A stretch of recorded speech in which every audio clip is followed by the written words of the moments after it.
বেইজিংয়ে অনুষ্ঠিত বিশাল সামরিক কুচকাওয়াজে চীন উন্মোচন করেছে নতুন প্রজন্মের মনুষ্যবিহীন যুদ্ধ সরঞ্জাম।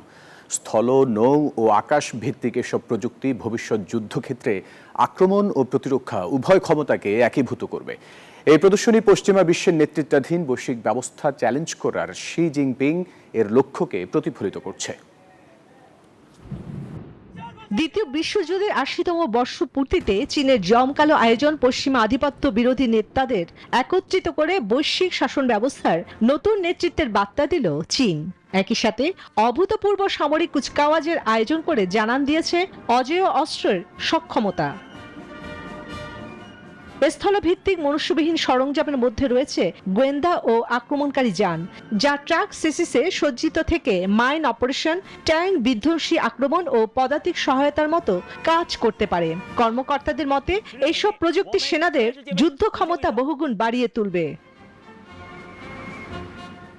সামুদ্রিক মনুষ্যবিহীন যুদ্ধ সরঞ্জামে প্রদর্শিত হয়েছে নতুন ধরনের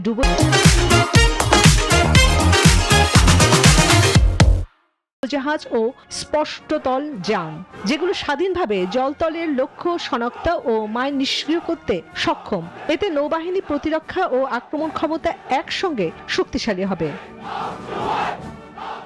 আকাশভিত্তিক অংশে উন্মোচিত হয়েছে নতুন ড্রোন, স্থির উইং বিমান ও জাহাজ বহিত হেলিকপ্টার, যেগুলো অদৃশ্য আক্রমণ, বিস্তৃত কভারেজ এবং স্বয়ংক্রিয় সমন্বয়ে দক্ষ।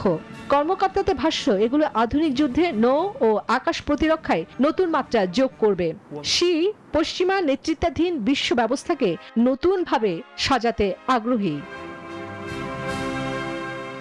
চীনা সেনা কর্মকর্তারা জানিয়েছেন, মনুষ্যবিহীন ও বুদ্ধিমান যুদ্ধ ব্যবস্থা ভবিষ্যতের মূল যুদ্ধনীতি হবে। গবেষণা ও প্রশিক্ষণের ধারাবাহিকতার মাধ্যমে এগুলোর পূর্ণ সম্ভাবনা কাজে লাগিয়ে সেনাবাহিনীকে আধুনিক যুদ্ধের জন্য প্রস্তুত করা হচ্ছে। রাজনৈতিক বিশ্লেষকরা বলছেন, এই সামরিক কুচকাওয়াজ শি জিনপিং এর প্রভাব তুলে ধরার জন্য তৈরি করা হয়েছে।